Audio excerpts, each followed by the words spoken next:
नमस्कार, मैं दीपक विश्वकर्मा स्वागत करता हूं आपका यूबी न्यूज में। वित्त मंत्री निर्मला सीतारमण ने 1 फरवरी 2025 को संसद में केंद्रीय बजट 2025-26 पेश किया है। यह उनका लगातार 8वां बजट था और इसमें मध्यम वर्ग, किसानों, निवेशकों और उद्योगों के लिए कई महत्वपूर्ण घोषणाएं की गई।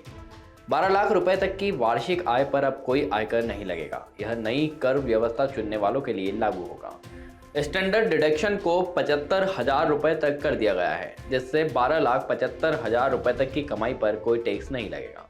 टैक्स स्लैब में बदलाव से 25 लाख रुपए तक कमाने वाले को 1,01,000 रुपए तक की बचत होगी। इस निर्णय से 1 करोड़ लोग टैक्स के दायरे से बाहर हो जाएंगे और 6 करोड़ 3 लाख लोगों को फायदा होगा। वरिष्ठ नागरिकों को राहत देते हुए ब्याज आय पर कर मुक्त सीमा को 50,000 रुपए से बढ़ाकर 1 लाख रुपए तक कर दिया गया है। बीमा क्षेत्र में विदेशी निवेश की सीमा 74% से बढ़ाकर 100% तक कर दी गई है।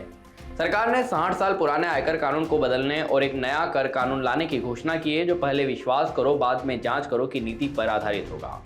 कृषि क्षेत्र के लिए कई महत्वपूर्ण घोषणाएं की गई है। किसान क्रेडिट कार्ड की लोन सीमा 3 लाख से बढ़ाकर 5 लाख कर दी गई है, जिसमें 7 करोड़ 7 लाख किसानों को लाभ मिलेगा। पूर्वोत्तर में नया खाद कारखाना स्थापित किया जाएगा और दलहन एवं तिलहन उत्पादन को बढ़ावा देने के लिए एक राष्ट्रीय योजना लाई जाएगी, जिससे तुअर, उड़द और मसूर जैसी दालों में आत्मनिर्भरता बढ़ेगी। बिहार में मखाना बोर्ड बनाया जाएगा और प्रधानमंत्री धन धान्य योजना के तहत 100 जिलों को शामिल किया जाएगा, जिससे 1 करोड़ 7 लाख किसानों को फायदा होगा। बजट में एमएसएमई, निवेश और निर्यात को प्रोत्साहित करने के लिए कई उपाय किए गए हैं। स्टार्टअप के लिए ऋण सीमा 10 करोड़ से बढ़ाकर 20 करोड़ कर दी गई है। उड़ान योजना और पर्यटन विकास योजना के तहत रोजगार के नए अवसरों को बढ़ावा दिया जाएगा।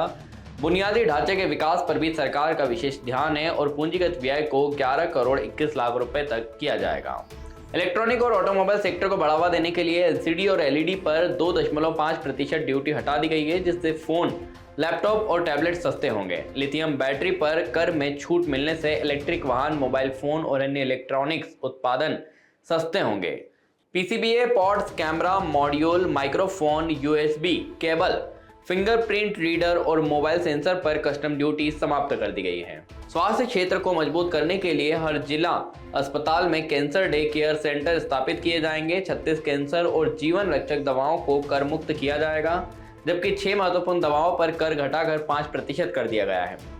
शिक्षा के क्षेत्र में सुधार के लिए 50,000 अटल टिकर लैब्स स्थापित की जाएगी और देश के 23 आईआईटी में सीटें बढ़ाई जाएगी।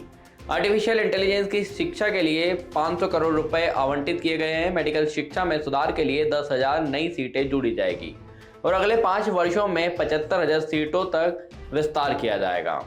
राजकोषीय घाटे को नियंत्रित रखने पर भी सरकार का ध्यान है। 2025-26 में राजकोषीय घाटा जीडीपी का 4.4% रहने का अनुमान है, जबकि इस वर्ष यह 4.8% रहने की संभावना है। घाटे की भरपाई के लिए सरकार 11 करोड़ 54 लाख रुपए का कर्ज लेने की योजना बना रही है।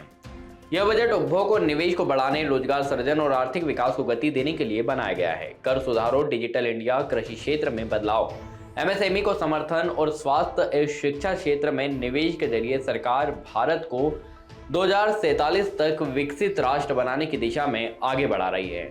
यह थी आज की हमारी खास रिपोर्ट। आपको कैसी लगी? अपने विचार हमसे जरूर साझा करें। वीडियो पसंद आए तो इसे लाइक करें, शेयर करें और चैनल को सब्सक्राइब करना न भूलें।